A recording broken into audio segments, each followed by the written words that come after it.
On my 60th wedding anniversary, my husband pointed at two black trash bags by the front door. "Get out. We're done with you." Behind him, my mother-in-law Diane smirked. My daughter Vanessa folded her arms and said loud enough for the neighbors to hear, "Leave before you embarrass us more." No warning, no discussion, just the bags and the door. I grabbed them and walked out into the rain. The lock clicked behind me. 3 weeks later, I was digging through a dumpster behind a Starbucks when a man in a suit walked up. "Grace Sullivan." I froze. He smiled. "Your great-aunt just died. She left you $52 million. But there's one condition you have to accept right now. If this story hit you, drop a like and share it.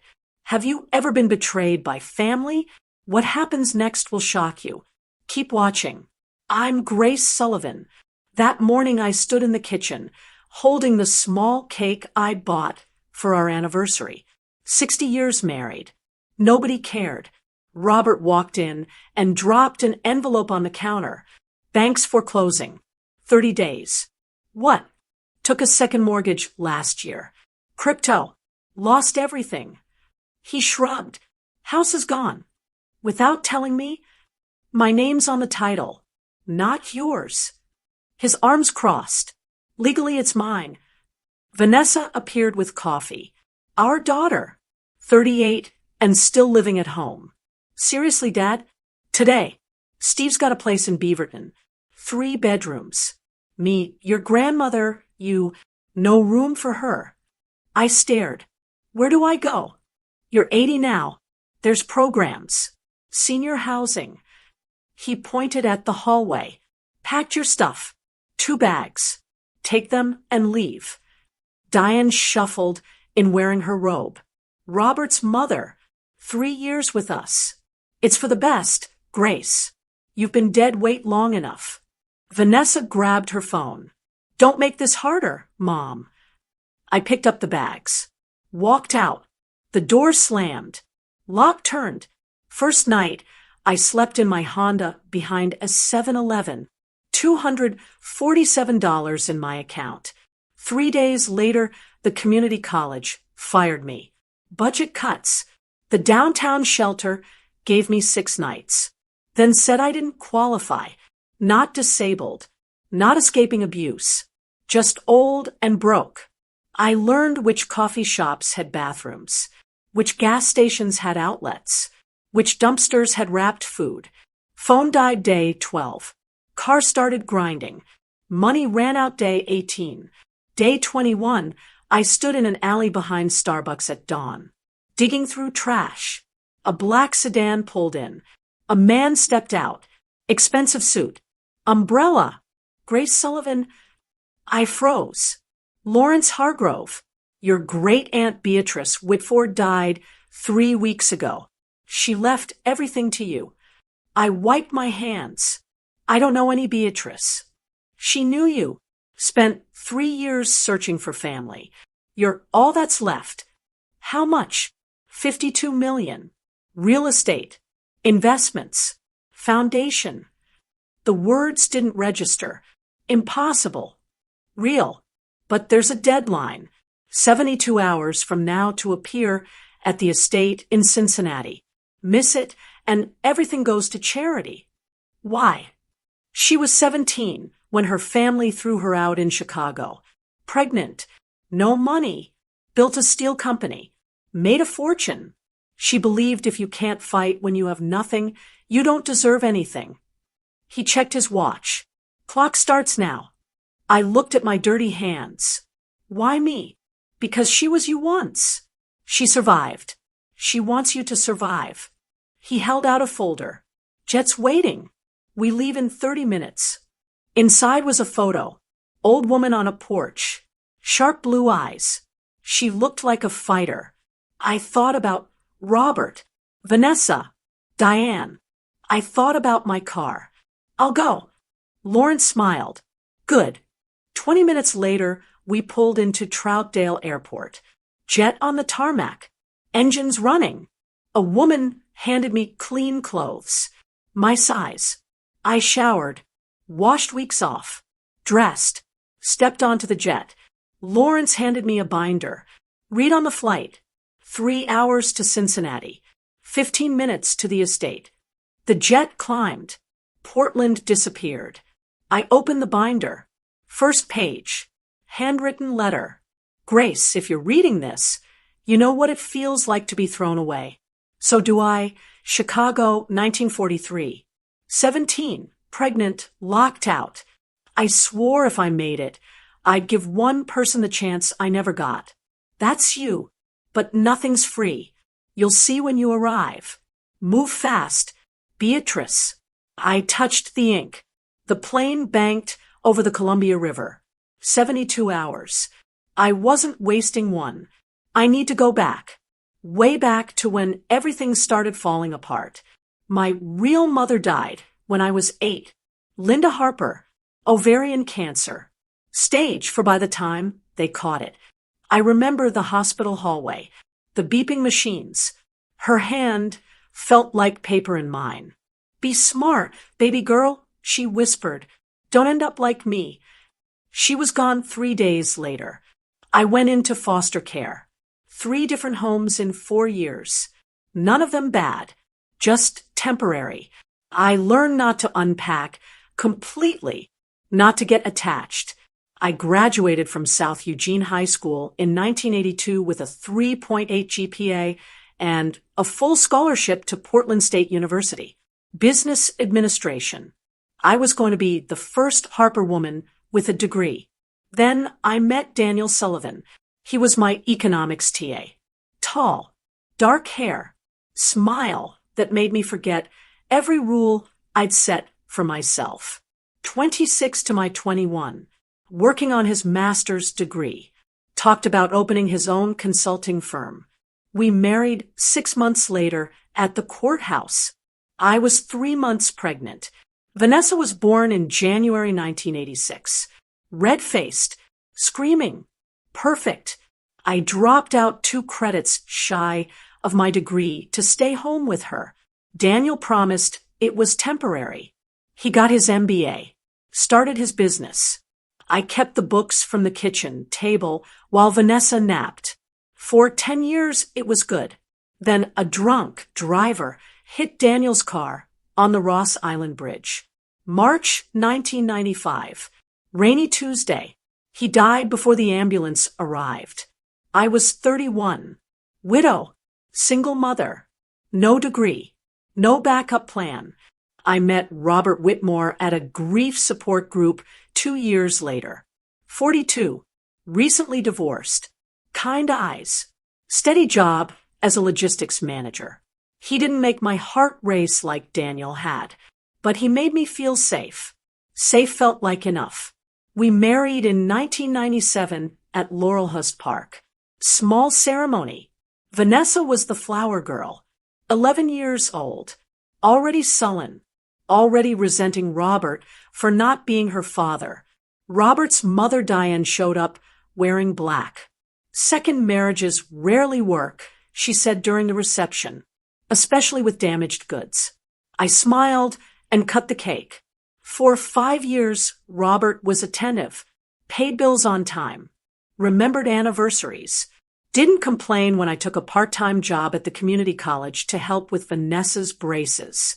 Then 2003 came. Robert got passed over for a promotion. Then another. Then a demotion. Half the responsibility. 3/4 the pay. He started drinking. Not obviously. Just steadily. 6-pack after work became 12. Weekends disappeared into Blazers games at sports bars and online poker sites. The bills started piling up. Credit cards maxed. He cashed out his 401k to cover gambling debts. I only found out about when the tax penalty notice arrived. Then Diane broke her hip in 2021. She moved into our spare bedroom. The room that used to be Vanessa's. The room I'd hoped might someday hold grandchildren. Diane had opinions about everything. My cooking, my clothes, my job, how I'd trapped Robert into marriage. Vanessa moved back home the same year. failed engagement, maxed credit cards, no plan. She took Diane's side in everything. She never forgave me for marrying Robert, never forgave me for not being enough after Daniel died, never forgave me for existing. Robert stopped defending me, then stopped noticing me, then started blaming me. If you'd finished your degree, you'd make real money. If you'd been smarter with Daniel's life insurance, we wouldn't be drowning. If you weren't so passive, maybe Vanessa would respect you. I absorbed it all, paid bills with my salary while his paychecks disappeared into betting apps, cooked meals nobody ate, cleaned a house never clean enough. I became invisible in my own life until my 60th wedding anniversary, the day Robert handed me trash bags and told me to leave.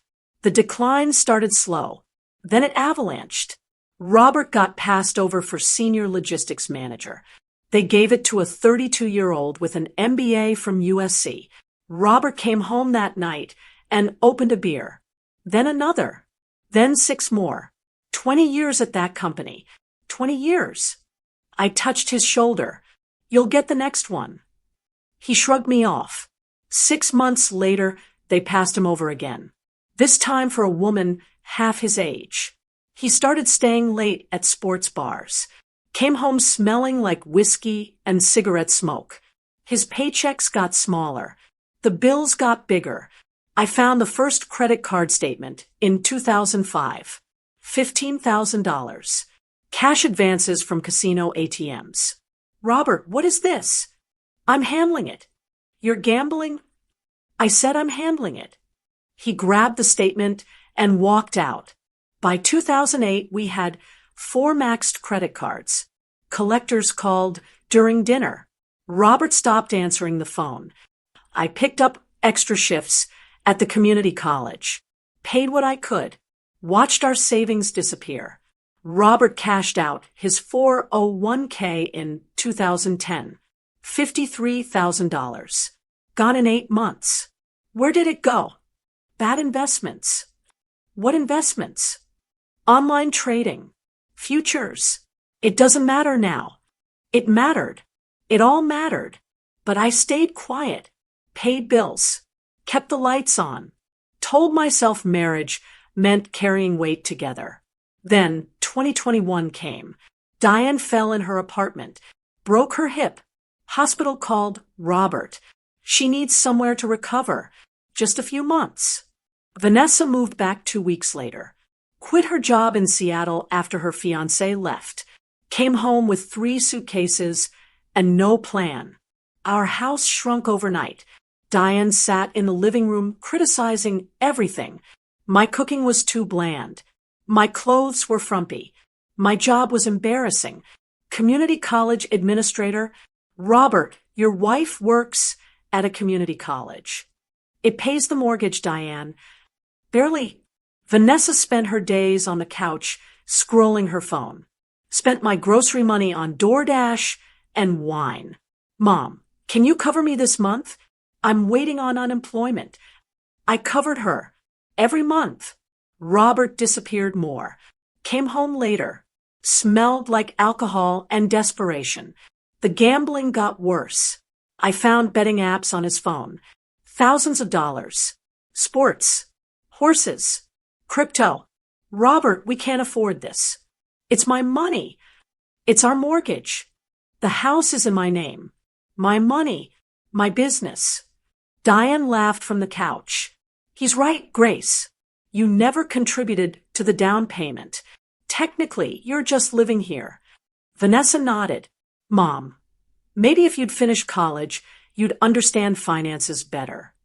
I stood in my own kitchen and felt like a guest. By 2023, we were 3 months behind on the mortgage. The bank sent notices, red envelopes, final warnings. Robert ignored them all. I've got a system. I'm about to hit big. He never hit big.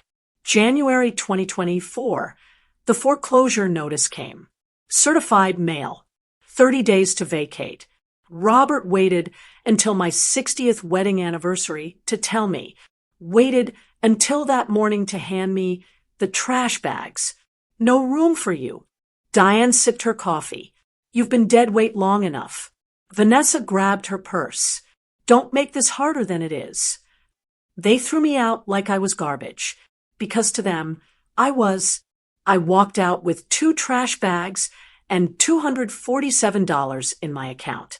My Honda Civic was parked on the street, 15 years old, passenger window held up with duct tape. It was all I had left. I drove to the Plaid Pantry on 82nd Avenue and parked in the back corner, turned off the engine, sat in silence. My phone rang. Vanessa. I answered. Mom, you forgot the house keys. You're changing the locks anyway. Still, Dad wants them back. I hung up, blocked the number. Night came. I reclined the driver's seat as far as it would go, pulled my coat over me like a blanket. The parking lot lights buzzed overhead. I didn't sleep. Morning came. I drove to the community college, went to my office like nothing happened. My supervisor called me in at noon. Grace, we need to talk about budget cuts. I've been here 12 years. I know, but the state reduced funding. We're eliminating administrative positions, effective immediately. She handed me a box for my desk items. I packed my stapler, my coffee mug, a photo of Vanessa at her high school graduation. I carried the box to my car and threw it in a dumpster. The shelter on Burnside had a line around the block. I waited 3 hours. The intake worker was young, 25 maybe. She typed while I talked. How long have you been homeless? 3 days. Are you fleeing domestic violence? No. Do you have a disability? No. Are you a veteran? No. She looked up. We prioritize those populations. I can give you 6 nights. After that, you'll need to reapply. 6 nights in a room with 12 other women. Bunk beds. Thin mattresses. Someone coughed all night. Day 7, they told me to leave. You don't qualify for extended stay. Where do I go? She handed me a photocopied list of resources. Phone numbers. Addresses. All of them with requirements I didn't meet. I went back to my car. I learned the routine fast. Wake up before security chased you off. Drive to a different lot every night. Never stay in one place too long. McDonald's on Powell had bathrooms. I washed up in the sink, changed clothes in a stall. The library on Belmont let you sit all day if you were quiet. I charged my phone there until it died, completely on day 12. Gas ran low. I stopped driving unless I had to. Food came from dumpsters. Coffee shops threw out bagels at closing. Grocery stores tossed packaged salads 1 day past date. Starbucks dumped entire boxes of pastries. I waited until the workers left. Then I dug, found sealed containers, wrapped sandwiches, fruit cups. I ate in my car in the dark. Day 18, my account hit 0. Overdraft fees ate the last $31. Day 19, the car started making grinding noises. Something in the transmission. It shuddered when I shifted gears. I couldn't afford to fix it. Couldn't afford to lose it. Day 20, I parked behind a Safeway and didn't move. Day 21, I woke up at dawn. Walked to the Starbucks 3 blocks away. Waited until they opened at 6. The dumpster was in the alley. Green. Metal. Overflowing.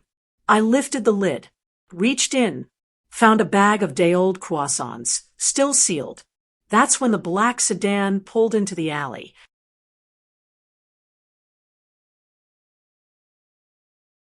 The man stepped out. Suit. Umbrella. Completely out of place. Grace Sullivan. I froze. Held the bag of croissants like evidence. Who's asking? Lawrence Hargrove. He walked toward me. Didn't flinch at the smell. Your great-aunt Beatrice Whitford died 3 weeks ago. She left her entire estate to you. I wiped my hands on my jeans. I don't know anyone named Beatrice. She knew you. Spent 3 years searching for family. You're the only one left. How much are we talking? $52 million. The bag of croissants slipped from my hand. That's impossible. It's real. But you have 72 hours to appear at the estate in Cincinnati. He checked his watch. Starting now. I looked at the dumpster, at my dirty hands, at the car that was barely running. Why me? Because she was 17 when her family threw her out. She survived, built everything from nothing. He held out a folder. She wants you to survive too. Jet's waiting. We leave in 30 minutes. I stared at him. Then I nodded. Let's go. Lawrence drove a black Mercedes. Leather seats. Heat blasting. I sat in the passenger seat, smelling like 3 weeks on the street. He didn't comment, just handed me a bottle of water and drove. There's a private terminal at Troutdale Airport, 15 minutes from here. The jet's fueled and ready. I twisted the cap off the water, drank half in one go. Tell me about Beatrice. Lawrence merged onto I-84. Beatrice Whitford, born 1926 in Chicago. Got pregnant at 17. Father threw her out. She slept in doorways on Wabash Avenue until a church took her in. What happened to the baby? Stillborn. But she survived. Got a job welding shit plates during the war. Saved every cent bought into a bankrupt steel mill outside Cincinnati in 1952 with 5 other women. A steel mill. Nobody would lend them money. Banks wouldn't touch women-owned businesses. They pulled what they had and bought it anyway. He glanced at me, turned it into Whitford Holdings, employed 3,000 people by 1980. She sold the company in 2009 for $48 million. I stared out the window, and she left it all to me? Plus real estate, investment portfolios, charitable foundation, total value $52 million. The number still didn't feel real. Why didn't she contact me? She was dying. Stage 4 lung cancer. Doctors gave her 6 months. She spent what time she had searching for family. What did she find? Lawrence pulled into the airport access road. Security waved us through. She hired investigators. They found your mother's sister, your Aunt Margaret. She gave them your name. They tracked you to Portland, watched you for 6 months. My stomach tightened. Watch me. Not invasive, just surveillance. They documented your life, your job, your marriage, your family situation. He parked next to a small building. They showed Beatrice the photos. What photos? He opened his briefcase, pulled out a manila folder, handed it to me. Inside were pictures. Me leaving the community college. Me grocery shopping. Me sitting alone at a coffee shop. Me arguing with Robert outside our house. She saw everything. Lawrence said quietly, your husband gambling, your daughter treating you like a servant, your mother-in-law belittling you. She saw you working overtime to pay bills he created. I flipped through the photos. My life documented like evidence. Why didn't she help me then? She wanted to, but she had a condition. He reached into the back seat and pulled out a leather portfolio. She believed money without purpose destroys people. She wanted you to have a mission. He opened the portfolio. Inside was a legal document, pages of dense text. Here's the deal. You inherit the full $52 million, but the principal is locked in a trust until you complete a specific task. What task? In the next 5 years, you must personally help 80 women over 60 who are homeless or about to be. Get them permanent housing, job training or retirement security, real support, not just writing checks. I looked up. 80 women. 80. You have to be there when they sign the lease, when they start the job, when they move into stable housing, An independent auditor will verify every case. What if I fail? If you don't reach 80 verified cases in 5 years, the entire estate goes to a permanent endowment for homeless women across Oregon and Washington. Your family gets nothing, not 1 cent. Robert and Vanessa, specifically excluded in the will. Beatrice made that very clear. I felt something hard settle in my chest. And if I complete it on your 85th birthday, or when you verify the 80th case, whichever comes first, the trust dissolves. Everything becomes yours. Unrestricted. A jet sat 50 yards away. Engines running. Stairs down. Lawrence handed me the portfolio. You have 71 hours left. The estate is in Cincinnati. You need to be there in person to accept. If you miss the deadline, it's over. I stared at the jet, at the portfolio, at the photos of my life. What did Beatrice say about me? Lawrence smiled slightly. She said you reminded her of herself. Thrown away by people who should have protected you. Still fighting. I opened the car door. Let's go. Inside the terminal building, a woman handed me a bag. Clean clothes. Jeans. Sweater. Underwear. Socks. All my size. There's a shower through that door. She said, take your time.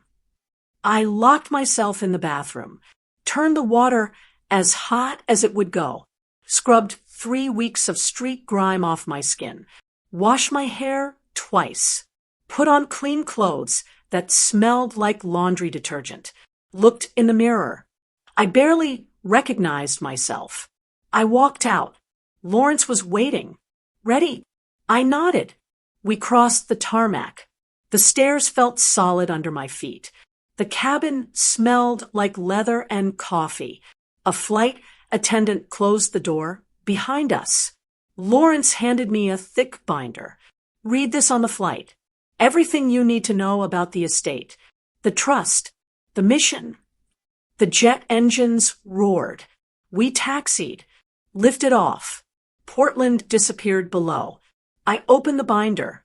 First page was a letter, handwritten, shaky but clear. Grace, you're reading this because you made it. Good. That tells me you're a fighter. I was 17 when my father locked me out. Pregnant. Penniless. I slept in alleys until someone showed me kindness. That changed everything. Now, I'm giving you what I never got. A chance. But nothing's free. You'll help 80 women the way I wish someone had helped me. Do that, and everything I built is yours. Fail, and it goes to people who need it more. Choose wisely. Beatrice Whitford. I traced the ink with my finger. The plane banked east. 71 hours left. I wasn't wasting one. The jet leveled out at 35,000 feet. I sat in a leather chair that probably cost more than my car. Lawrence worked on his laptop across the aisle. The flight attendant brought coffee. Real coffee. I opened the binder. Pages of legal documents. Trust agreements. Property deeds. $52 million broken into numbers and clauses. Real estate in Cincinnati. A mansion on the Ohio River. 3 rental properties downtown. 2 commercial buildings. Investment accounts generating $200,000 yearly in passive income. A charitable foundation. Whitford House. Supporting 12 women in transitional housing. All mine. If I completed the mission. I found a photograph clipped to a deed. The mansion. 3 stories. Brick and limestone. Wide porches. The Ohio River behind it. That's where we're going, Lawrence said. Beatrice lived there 40 years. Died in the study overlooking the water. At home. Hospice. She refused the hospital. Said she built that house and she'd die in it. He closed his laptop. She left everything as it was, including a video message for you. What message? She recorded it 3 weeks before she died. Oxygen tubes. Barely sitting up. but she insisted you hear it from her. The flight attendant announced landing in 20 minutes. I stared out the window. Clouds everywhere. Below was Cincinnati, the estate, the life Beatrice built, the life she was handing me. We landed at Lunken Airport. A Mercedes waited. We drove east along the river, 15 minutes, then through iron gates up a winding drive with oak trees. The mansion appeared. 3 stories, brick, limestone, porches wrapping both sides. I stepped out. The air smelled like rain and river water. Inside smelled like lemon oil and old books. Hardwood floors, high ceilings, a curved staircase. A housekeeper nodded, disappeared. Lawrence led me upstairs, down a hall lined with black and white photos. Factory floors, women welding, steel beams lifted by cranes. At the end was a heavy oak door. Lawrence keyed a code, pushed it open. The study, hospital bed in the corner, monitors dark, oxygen tanks stacked against the wall. Her desk faced windows overlooking the river. Water moved slowly, gray and endless. A silver laptop sat on the desk. Lawrence pressed a key. The screen lit up. Beatrice Whitford appeared. 90 years old. White hair. Oxygen tubes in her nose. Eyes sharp. Blue. Burning. She spoke directly into the camera. Voice raspy but steady. Grace, if you're watching this, you made it in time. Good. I sat. Couldn't look away. I was 17 in 1943 when my father locked me out in Chicago. Pregnant. No money. I slept in doorways until a newsboy shared half a hot dog and pointed me to a church basement. That saved my life. She coughed, caught her breath. I welded ship plates during the war. Saved every dime. Bought into a bankrupt steel mill in 1952 with 5 other women. We turned it around. By 1980, Whitford Holdings employed 3,000 people. Her hand shook. She steadied it. I never married again. Never had more children. 3 years ago, doctors gave me months. I hired investigators. They found you, showed me pictures. Your husband gambling, your daughter treating you like furniture, your mother-in-law making you feel worthless. She leaned forward. Then they showed me you working overtime, paying bills you didn't create, giving your last $20 to someone who needed it. That was enough. Her eyes watered. Here's the deal. You get $52 million. Principal locked until you complete the mission. 5 years. 80 women over 60 who are homeless or about to be. Get them permanent housing, job training, real stability. Be there when the lease is signed, when the first paycheck comes. Lawrence and an auditor verify every case. She coughed harder. Complete it and everything's yours. Walk away or fail and every penny goes to homeless women across the Midwest. Your husband gets nothing. That was deliberate. She stared into the camera. I'm not buying your forgiveness. I'm giving you the choice I never had. Turn pain into power or let it rot you. Choose. The screen went black.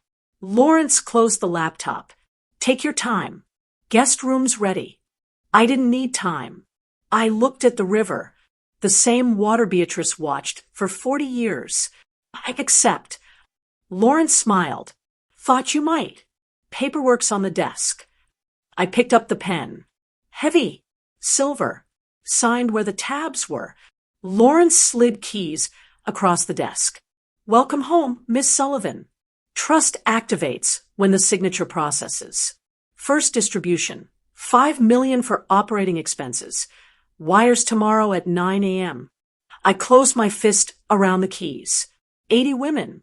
5 years. I knew exactly where to find the first one.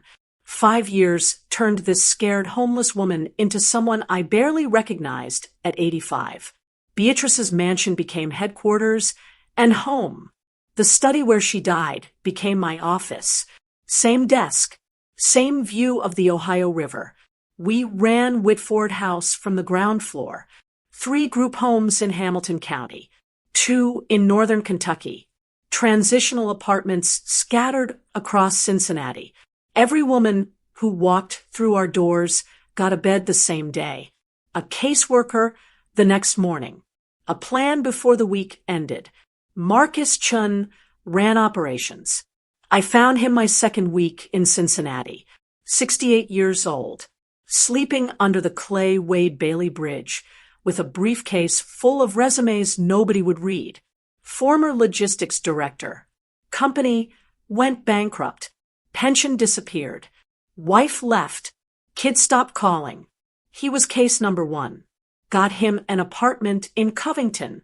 Job consulting for a shipping company. Within 6 months, he was managing our entire operation. Now 73. Wore a Whitford House polo like armor. Could talk landlords and social workers and scared 70-year-old women into the same room without raising his voice. He was the best decision I ever made. We stood at 79 verified cases. 1 more and the 52 million unlocked forever. 1 more and the work could grow beyond anything I'd imagined. That afternoon I was in the conference room reviewing housing applications when my assistant buzzed. Mr. Hargrove, on line 1. Says it's urgent. Lawrence never called just to chat. Grace, your husband has stage 4 pancreatic cancer. Diagnosis confirmed last week at OHSU in Portland. No insurance. Treatment costs exceed 7 figures. Diane died 6 months ago. Heart attack. Vanessa is 53. Severe alcoholism. Currently in a women's shelter in Eugene. He paused. All 3 of them, Robert, Vanessa, and Vanessa's daughter Kelly, are downstairs in the lobby right now asking to see you. I set the phone down, walked to the window. Below on the sidewalk, Robert leaned against the brick wall, coughing into a handkerchief. He looked 90 instead of 82, face sunken, blazer's cap pulled low. Vanessa stood beside him, gray hair, shaking hands, track marks climbing both arms even at 53, and a girl, maybe 17, Kelly, my granddaughter I'd never met, thin, scared, holding a garbage bag. Security had told them we don't take family members of staff, but they refused to leave. Marcus appeared beside me. You want me to have them removed? I watched Robert slide down the wall until he sat on concrete, head in his hands. Vanessa paced, lighting cigarettes, muttering loud enough for the whole block that this was my fault. Kelly just stood there, holding that bag, looking exactly like I did 21 years ago. Something cold settled in my stomach. No, let them in. Conference room. 10 minutes. Marcus raised an eyebrow, but didn't argue. I went downstairs and opened the lobby door. Robert looked up, eyes red. Grace, please. Vanessa sneered. Look at you, acting all high and mighty in your charity palace. Kelly said nothing. I didn't answer, just turned and walked to the elevator. They followed. In the conference room, I took the head seat. Marcus stood behind me. Lawrence joined via speakerphone. Robert started crying before the door closed. I slid 3 folders across the table. Inside the first, printouts from Oregon Medicaid showing Robert qualified for emergency coverage. List of hospice providers taking uninsured patients. Second folder, addresses of every adult residential rehab in Oregon with Medicaid beds. Third folder, application for youth services. Emergency housing for minors. School enrollment paperwork. I spoke for the first time. Whitford House serves women over 60 exclusively. That's in the trust documents. It will never change. You're a man, Robert. Vanessa, you're 53. Those are the adult resources available in Oregon.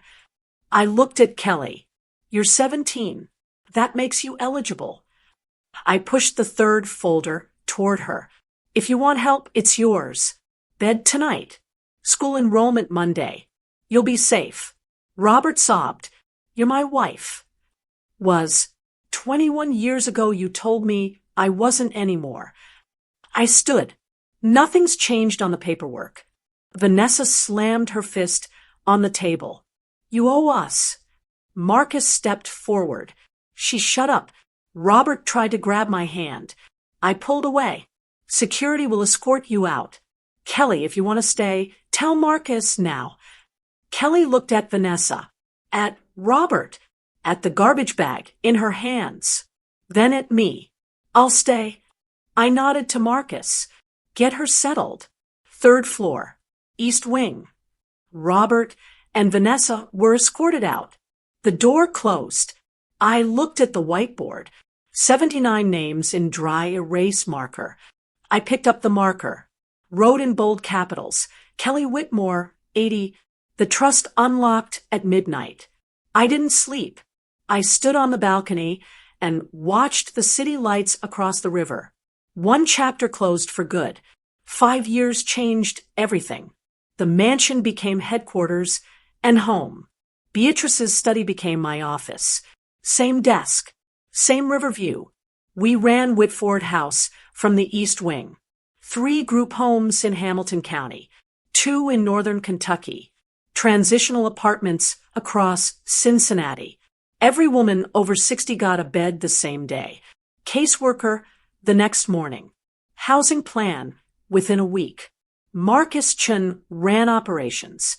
I found him my 2nd week here. 68, sleeping under the clay Wade Bailey Bridge with a briefcase full of resumes nobody read. Former logistics director. Company went bankrupt. Pension vanished. Wife left. Kids stopped calling. Case number 1. Now 73. Ran our entire operation like the professional he'd always been. We stood at 79 verified cases. 1 more and the 52 million unlocked. 1 more and we could expand beyond Cincinnati. That afternoon, I reviewed housing applications when my assistant buzzed. Mr. Hargrove on line 1. Urgent. Lawrence never called without reason. I picked up. Your husband has stage 4 pancreatic cancer.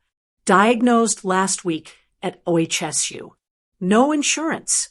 Treatment costs over 7 figures. Diane died 8 months ago. Heart attack. Vanessa is 53. Severe alcoholism. Currently in a Eugene shelter. He paused. Robert, Vanessa, and your granddaughter Kelly are downstairs in the lobby. I set the phone down. Walked to the window. Below, Robert leaned against the wall coughing into a handkerchief. 82, but looked 90. Face sunken. Blazer's cap low. Vanessa chain-smoked beside him. Gray hair. Shaking hands. Track marks on her arms. Between them stood a teenage girl. 17. Thin. Holding a black garbage bag. Kelly, my granddaughter I'd never met. Holding everything she owned in trash. Marcus appeared beside me. Want them removed. Robert slid down the wall. Sat on concrete. Head in hands. Vanessa paced, shouting about how this was my fault. How I owed them. Kelly just stood there, holding that bag, looking exactly like I had 21 years ago. No, let them in. Conference room. 10 minutes. I opened the lobby door myself. Robert looked up. Grace, please. Vanessa sneered. Look at you in your charity palace while your husband's dying. Kelly said nothing. I turned, walked to the elevator. They followed. Conference room. I took the head seat. Marcus stood behind me. Lawrence joined via phone. Robert cried before the door closed. I slid 3 folders across the table. First folder, Oregon Medicaid approval, hospice providers, palliative care contacts. Second folder. Rehab centers with openings. Drug court applications. Women's shelters. Third folder. Youth services. Emergency housing for minors. School enrollment. Whitford House serves women over 60 exclusively. Trust documents restrict every dollar to that population. Robert, you're male. Ineligible. Vanessa, you're 53. Outside our age range. These are the adult resources available in Oregon. I looked at Kelly. You're 17. Minor. Eligible. I pushed the folder toward her. Bed tonight. Caseworker tomorrow. School Monday. Safe. Robert sobbed. You're my wife. Was. 21 years ago, you told me I wasn't when you handed me garbage bags and changed the locks. Vanessa slammed the table. You owe us. Marcus stepped forward. She stopped. I stood. Security escorts you out. Kelly, if you're staying, tell Marcus now. Kelly looked at Vanessa, at Robert, at the bag, at me. I'll stay. I nodded to Marcus. Third floor east wing. Robert tried grabbing my arm. I pulled away. Door closed. I walked to the whiteboard. 79 names in blue marker. 79 women with permanent housing. One empty line. I picked up the marker. Kelly Whitmore, 80. Trust unlocked at midnight. I didn't sleep. Stood on the roof watching city lights across the Ohio River. Same river Beatrice watched for 70 years. One chapter closed. Forever. I let them into the glass-walled conference room on the 4th floor the next morning. Robert shuffled in first, clutching a wrinkled Kroger bag with everything he owned. Vanessa followed. Mascara streaked down her face. 53 years old and looking 70. Kelly stayed in the hallway with Marcus. Robert started talking before he sat. It's in my pancreas. Stage 4. Both lobes. Without aggressive chemo, I've got months. Maybe less. His hands shook. The bills are already over $300,000. I haven't even started treatment. Vanessa dropped to her knees, grabbed the hem of my blazer. Please, I know we did you wrong, but he's dying. Tears ran black down her cheeks. You're rich now. Just write one check, and he lives. I waited, didn't move. Vanessa looked up. Say something. Get off the floor. She stood, wiped her face with her sleeve. Robert opened the Kroger bag, pulled out papers, medical bills, treatment estimates, insurance denial letters. I've applied for everything. Medicaid, charity care. They all say the same thing. Too many assets. He laughed bitterly. A car worth $800 is too many assets. Vanessa's voice rose. You have $52 million sitting in a bank while your husband dies in a shelter. What kind of person does that? The kind who remembers being thrown out on her anniversary. Robert flinched. That was different. We were desperate. The house was in your name. Yes, you made that very clear. I leaned back, just like this foundation is in mine. Vanessa slammed both fists on the table. Listen to yourself. You sound like a monster. I sound like you, 21 years ago, standing in my kitchen, telling me to leave before I embarrassed you. Robert's voice broke. I'm sorry. I'm so sorry. I was wrong. Cheryl, Diane, she pushed me. And Vanessa was young and... Diane died 8 months ago. You had 8 months to apologize. You came here yesterday because you need money. Vanessa pointed at me. You owe us. We raised you, fed you, gave you a home for 60 years. You threw me out at 80 with trash bags. We were losing everything. So was I. Silence filled the room. Robert tried again, voice soft, pleading. I know I can't undo it, but please, I'm begging. I don't want to die like this. I opened the top folder, slid it across the table. Oregon Medicaid approved you for emergency coverage, retroactive to diagnosis, contact information for 3 hospice programs, all free. Robert stared at the papers. Hospice? That's for people who are dying.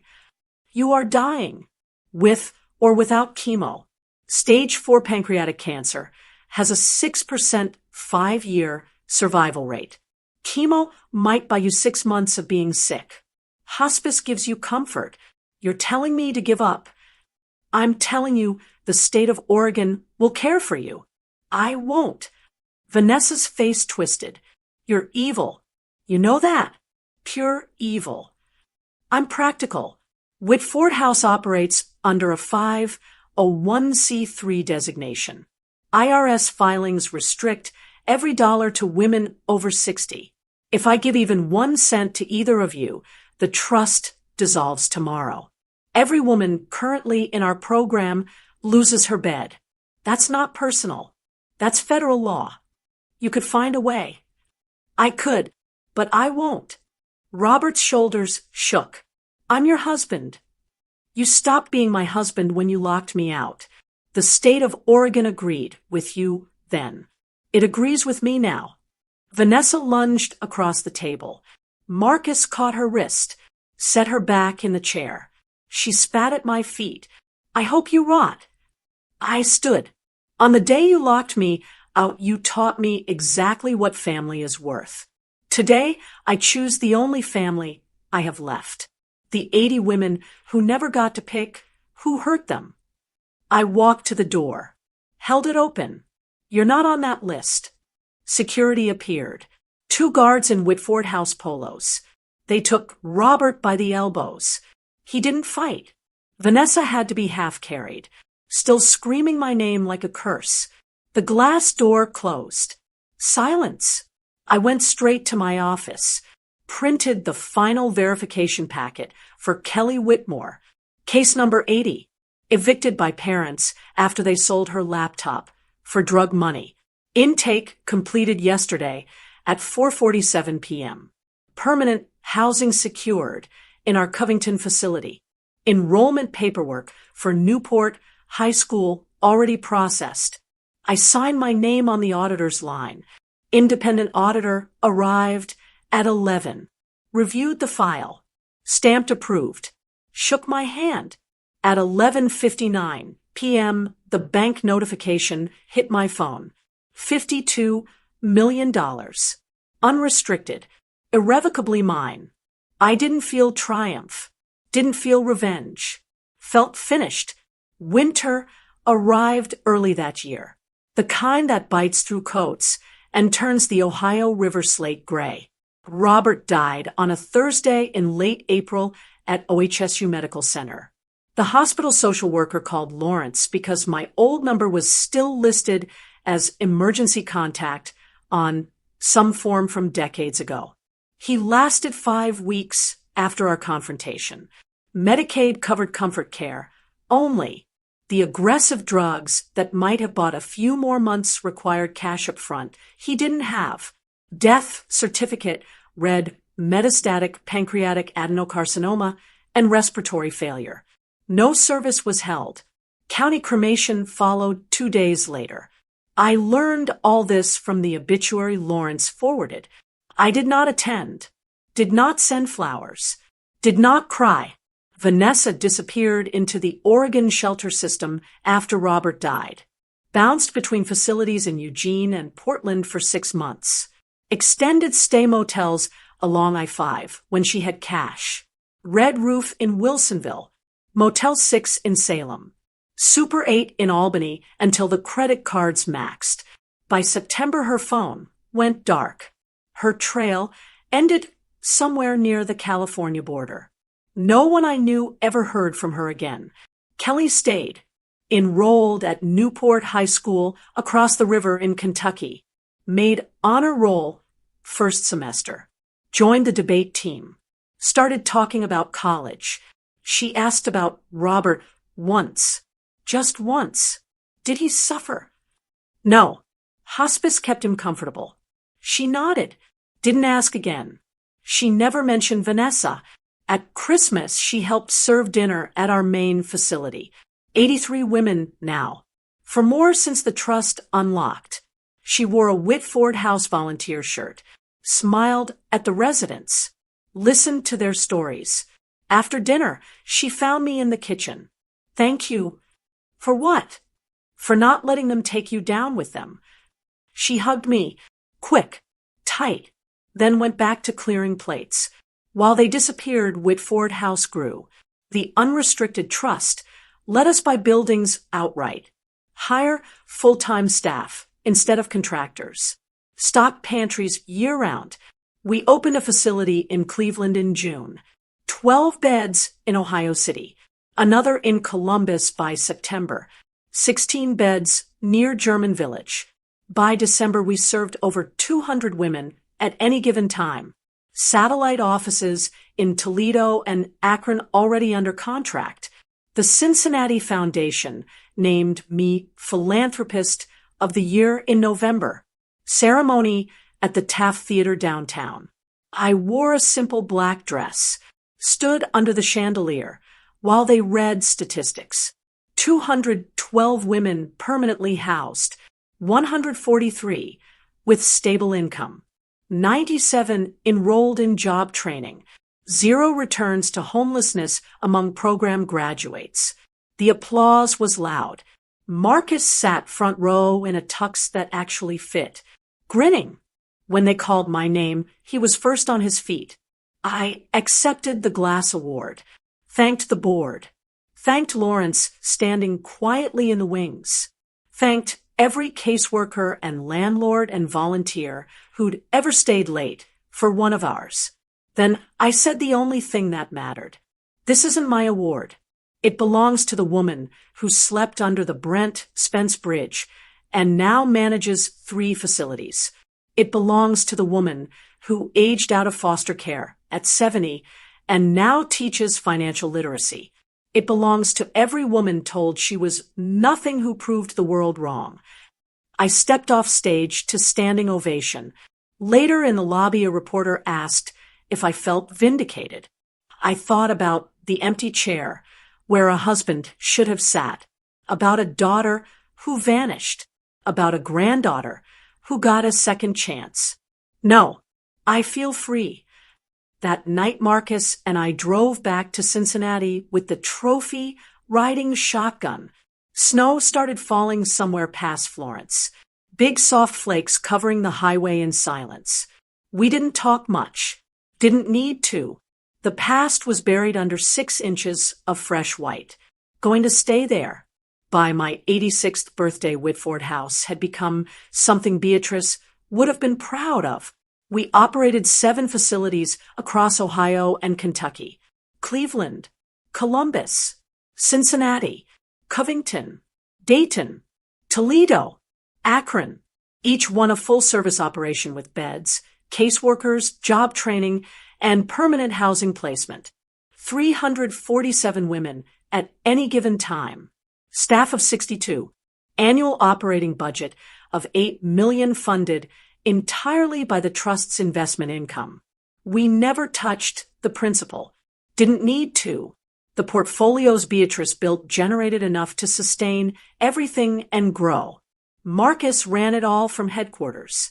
Now 74 with reading glasses permanently perched on his nose and a tablet he carried everywhere. He'd hired deputy directors for each region, trained them personally, trusted them completely. I focused on expansion and partnerships, met with city councils, negotiated property purchases, spoke at conferences about sustainable models for senior homelessness intervention. The work never stopped. Neither did I. November brought recognition I hadn't asked for, but accepted anyway. The Ohio Philanthropy Association and Columbus Foundation jointly named me Philanthropist of the Decade. Ceremony at the Ohio Theater. Downtown Columbus. Chandeliers and formal wear, and 500 people who wanted to shake my hand. I wore navy blue. Simple. No jewelry except Beatrice's watch I'd found in her desk drawer my first week at the mansion. They read statistics from a teleprompter while photos of our facilities played on screens. 347 women permanently housed, 219 with stable employment or retirement income, 162 high school equivalency diplomas earned, 94 professional certifications completed, 0 documented returns to homelessness among program graduates. The applause lasted 2 full minutes. Marcus sat front row, 74 years old, in a tuxedo, grinning like he'd won the lottery himself.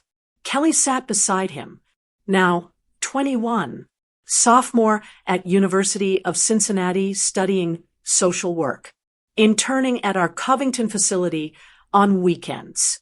When they called my name, both stood first. I walked to the stage, accepted the Crystal Award. Heavy, expensive, meaningless compared to the work. I thanked the board, thanked Lawrence sitting in the third row looking exactly as composed as the day he'd found me behind a Starbucks, thanked every caseworker and volunteer and landlord who'd chosen to help instead of look away. Then I told them what mattered. This award belongs to every woman who was discarded and decided to survive anyway, to the 70-year-old who learned to code, to the 65-year-old who started a catering business, to the 82-year-old who got her GED and cried when they handed her the diploma. I held up the crystal.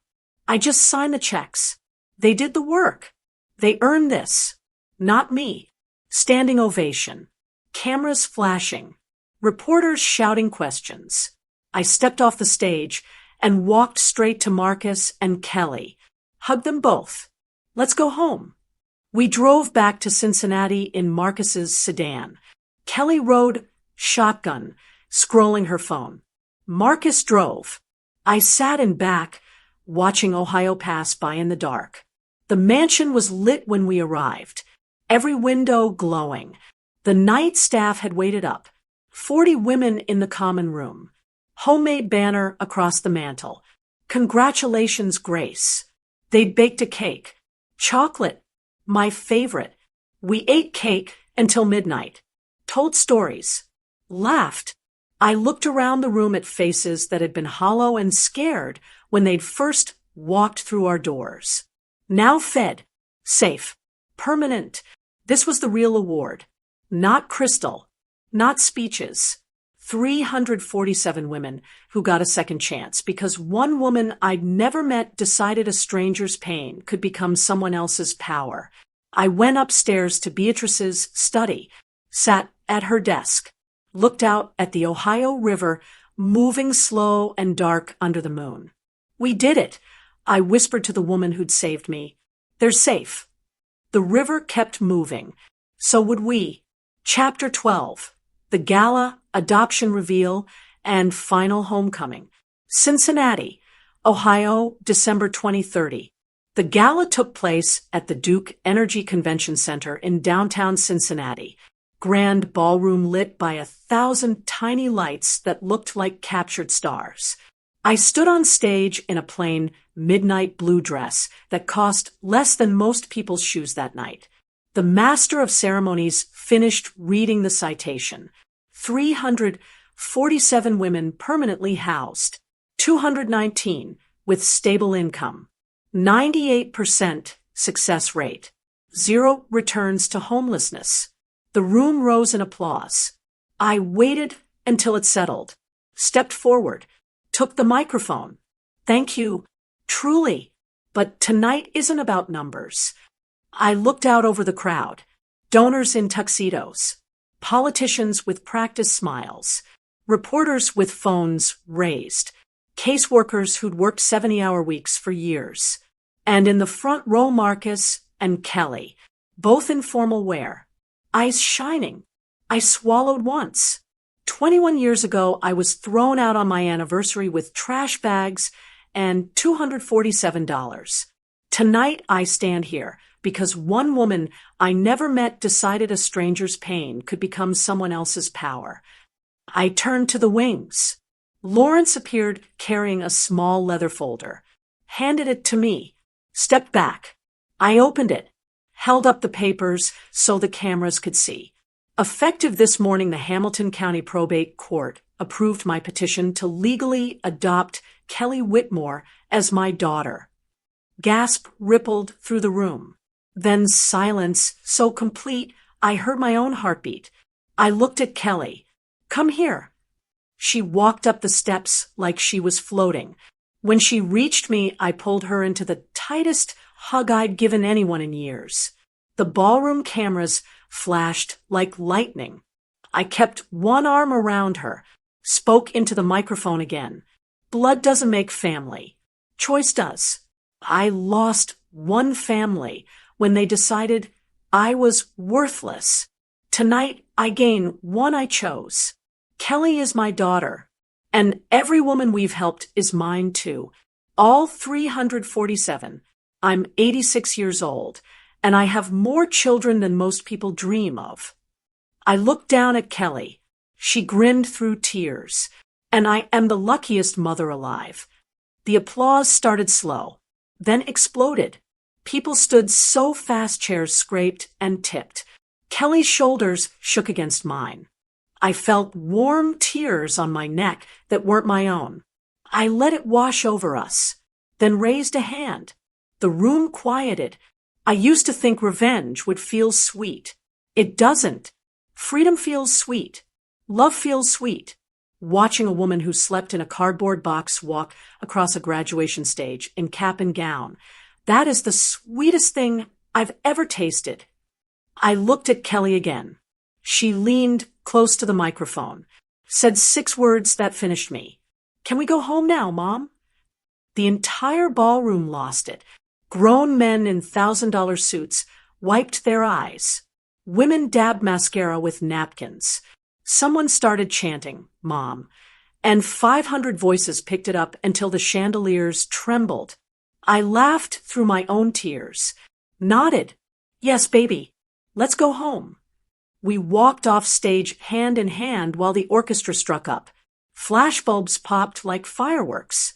Lawrence waited in the wings, eyes suspiciously bright, holding both our coats. Outside, the December air was sharp and clean. Snow had started falling again, soft and silent, blanketing the city in forgiveness I no longer needed to give. Kelly opened the passenger door of the SUV for me, then paused. "You know, for the record, I've been calling you Mom in my head for 2 years already." I pulled her down by her collar, kissed her forehead. "Good, because I've been thinking of you as my daughter since the night you chose to stay." 347 women at any given time. Staff of 62. Annual operating budget of $8 million funded entirely by the trust's investment income. We never touched the principal. Didn't need to. The portfolios Beatrice built generated enough to sustain everything and grow. Marcus ran it all from headquarters. Now 74 with reading glasses permanently perched on his nose and a tablet he carried everywhere. He'd hired deputy directors for each region, trained them personally, trusted them completely. I focused on expansion and partnerships, met with city councils, negotiated property purchases, spoke at conferences about sustainable models for senior homelessness intervention. The work never stopped. Neither did I. November brought recognition I hadn't asked for, but accepted anyway. The Ohio Philanthropy Association and Columbus Foundation jointly named me Philanthropist of the Decade. Ceremony at the Ohio Theater. Downtown Columbus. Chandeliers and formal wear, and 500 people who wanted to shake my hand. I wore navy blue. Simple. No jewelry except Beatrice's watch I'd found in her desk drawer my first week at the mansion. They read statistics from a teleprompter while photos of our facilities played on screens. 347 women permanently housed, 219 with stable employment or retirement income, 162 high school equivalency diplomas earned, 94 professional certifications completed, 0 documented returns to homelessness among program graduates. The applause lasted 2 full minutes. Marcus sat front row, 74 years old, in a tuxedo, grinning like he'd won the lottery himself. Kelly sat beside him, now 21, sophomore at University of Cincinnati studying social work, interning at our Covington facility on weekends. When they called my name, both stood first. I walked to the stage, accepted the Crystal Award. Heavy, expensive, meaningless compared to the work. I thanked the board, thanked Lawrence sitting in the third row looking exactly as composed as the day he'd found me behind a Starbucks, thanked every caseworker and volunteer and landlord who'd chosen to help instead of look away. Then I told them what mattered. This award belongs to every woman who was discarded and decided to survive anyway, to the 70-year-old who learned to code, to the 65-year-old who started a catering business, to the 82-year-old who got her GED and cried when they handed her the diploma. I held up the crystal. I just signed the checks. They did the work. They earned this. Not me. Standing ovation. Cameras flashing. Reporters shouting questions. I stepped off the stage and walked straight to Marcus and Kelly. Hugged them both. Let's go home. We drove back to Cincinnati in Marcus's sedan. Kelly rode shotgun, scrolling her phone. Marcus drove. I sat in back, watching Ohio pass by in the dark. The mansion was lit when we arrived, every window glowing. The night staff had waited up, 40 women in the common room. Homemade banner across the mantel. Congratulations, Grace. They'd baked a cake. Chocolate. My favorite. We ate cake until midnight. Told stories. Laughed. I looked around the room at faces that had been hollow and scared when they'd first walked through our doors. Now fed. Safe. Permanent. This was the real award. Not crystal. Not speeches. 347 women who got a second chance because one woman I'd never met decided a stranger's pain could become someone else's power. I went upstairs to Beatrice's study, sat at her desk, looked out at the Ohio River moving slow and dark under the moon. We did it, I whispered to the woman who'd saved me. They're safe. The river kept moving. So would we. Chapter 12. The Gala, Adoption Reveal, and Final Homecoming. Cincinnati, Ohio, December 2030. The gala took place at the Duke Energy Convention Center in downtown Cincinnati. Grand ballroom lit by 1,000 tiny lights that looked like captured stars. I stood on stage in a plain midnight blue dress that cost less than most people's shoes that night. The master of ceremonies finished reading the citation. 347 women permanently housed, 219 with stable income, 98% success rate, 0 returns to homelessness. The room rose in applause. I waited until it settled, stepped forward, took the microphone. Thank you, truly. But tonight isn't about numbers. I looked out over the crowd, donors in tuxedos, politicians with practiced smiles, reporters with phones raised, caseworkers who'd worked 70-hour weeks for years, and in the front row Marcus and Kelly, both in formal wear, eyes shining. I swallowed once. 21 years ago, I was thrown out on my anniversary with trash bags and $247. Tonight, I stand here because one woman I never met decided a stranger's pain could become someone else's power. I turned to the wings. Lawrence appeared carrying a small leather folder, handed it to me, stepped back. I opened it, held up the papers so the cameras could see. Effective this morning, the Hamilton County Probate Court approved my petition to legally adopt Kelly Whitmore as my daughter. Gasp rippled through the room. Then silence so complete I heard my own heartbeat. I looked at Kelly. "Come here." She walked up the steps like she was floating. When she reached me, I pulled her into the tightest hug I'd given anyone in years. The ballroom cameras flashed like lightning. I kept one arm around her, spoke into the microphone again. Blood doesn't make family. Choice does. I lost one family when they decided I was worthless. Tonight, I gain one I chose. Kelly is my daughter, and every woman we've helped is mine too. All 347. I'm 86 years old, and I have more children than most people dream of. I looked down at Kelly. She grinned through tears, and I am the luckiest mother alive. The applause started slow, then exploded. People stood so fast chairs scraped and tipped. Kelly's shoulders shook against mine. I felt warm tears on my neck that weren't my own. I let it wash over us, then raised a hand. The room quieted. I used to think revenge would feel sweet. It doesn't. Freedom feels sweet. Love feels sweet. Watching a woman who slept in a cardboard box walk across a graduation stage in cap and gown, that is the sweetest thing I've ever tasted. I looked at Kelly again. She leaned close to the microphone, said 6 words that finished me. "Can we go home now, Mom?" The entire ballroom lost it. Grown men in $1,000 suits wiped their eyes. Women dabbed mascara with napkins. Someone started chanting, "Mom," and 500 voices picked it up until the chandeliers trembled. I laughed through my own tears, nodded, "Yes, baby, let's go home." We walked off stage hand in hand while the orchestra struck up. Flashbulbs popped like fireworks. Lawrence waited in the wings, eyes suspiciously bright, holding both our coats. Outside, the December air was sharp and clean.